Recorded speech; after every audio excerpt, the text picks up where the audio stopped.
Évangile de Jésus-Christ selon saint Marc.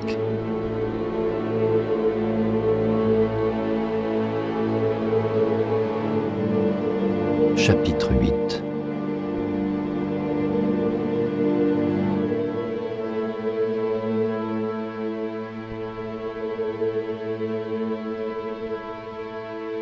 En ces jours-là, comme il y avait de nouveau une grande foule et que les gens n'avaient rien à manger, Jésus appelle à lui ses disciples et leur dit : « J'ai de la compassion pour cette foule, car depuis 3 jours déjà, ils restent auprès de moi et n'ont rien à manger.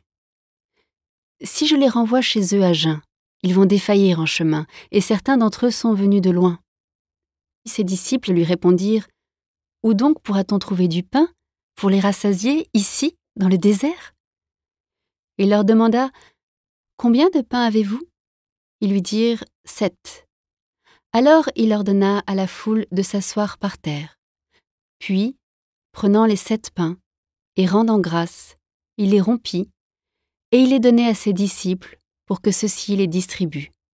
Et ils les distribuèrent à la foule. Ils avaient aussi quelques petits poissons que Jésus bénit et fit aussi distribuer.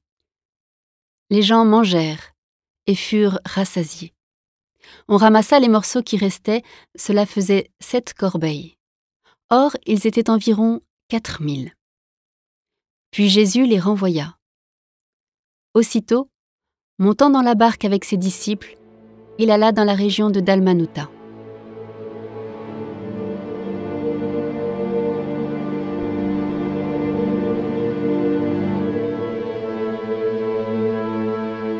Les pharisiens survinrent et se mirent à discuter avec Jésus. Pour le mettre à l'épreuve, ils cherchaient à obtenir de lui un signe venant du ciel. Jésus soupira au plus profond de lui-même et dit : « Pourquoi cette génération cherche-t-elle un signe ? Amen, je vous le déclare, aucun signe ne sera donné à cette génération. » Puis il les quitta, remonta en barque, et il partit vers l'autre rive.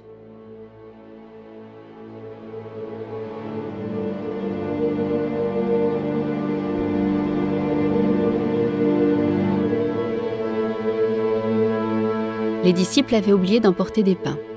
Ils n'avaient qu'un seul pain avec eux dans la barque. Or, Jésus leur faisait cette recommandation : « Attention, prenez garde au levain des pharisiens et au levain d'Hérode. » Mais ils discutaient entre eux sur ce manque de pain. Jésus s'en rend compte et leur dit : « Pourquoi discutez-vous sur ce manque de pain ? Vous ne saisissez pas ? Vous ne comprenez pas encore ? Vous avez le cœur endurci ? Vous avez des yeux et vous ne voyez pas, vous avez des oreilles et vous n'entendez pas. Vous ne vous rappelez pas ? Quand j'ai rompu les 5 pains pour 5000 personnes, combien avez-vous ramassé de paniers pleins de morceaux ? » Ils lui répondirent : « 12. » Et quand j'en ai rompu 7 pour 4000, combien avez-vous rempli de corbeilles en ramassant les morceaux ? Ils lui répondirent : « 7. » Il leur disait : « Vous ne comprenez pas encore. »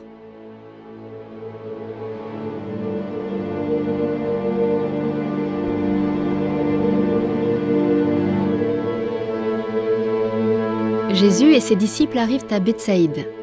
Des gens lui amènent un aveugle et le supplient de le toucher. Jésus prit l'aveugle par la main et le conduisit hors du village. Il lui mit de la salive sur les yeux et lui imposa les mains. Il lui demandait : « Aperçois-tu quelque chose ? » Levant les yeux, l'homme disait : « J'aperçois les gens. Ils ressemblent à des arbres que je vois marcher. » Puis Jésus de nouveau imposa les mains sur les yeux de l'homme. Celui-ci se mit à voir normalement. Il se trouva guéri et il distinguait tout avec netteté.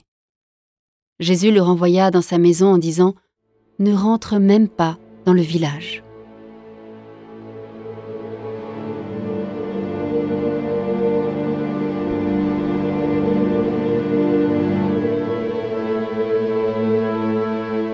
Jésus s'en alla, ainsi que ses disciples, vers les villages situés aux environs de Césarée de Philippe.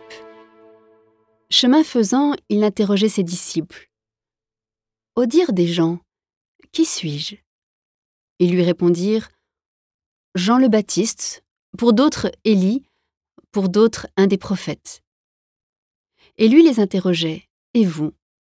que dites-vous? Pour vous, qui suis-je » Pierre, prenant la parole, lui dit « Tu es le Christ ». Alors, il leur défendit vivement de parler de lui à personne.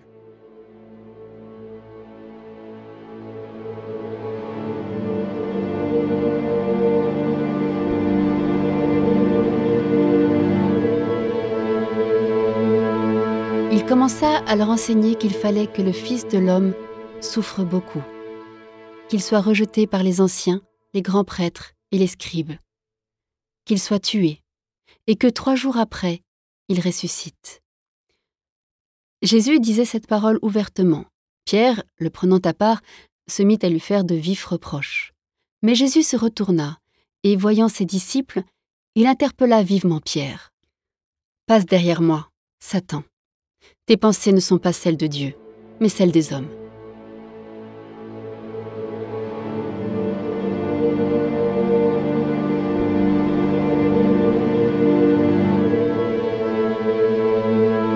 Appelant la foule avec ses disciples, il leur dit « Si quelqu'un veut marcher à ma suite, qu'il renonce à lui-même, qu'il prenne sa croix et qu'il me suive.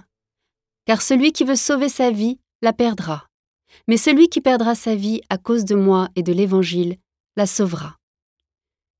Quel avantage en effet un homme a-t-il à gagner le monde entier si c'est au prix de sa vie? Que pourrait-il donner en échange de sa vie?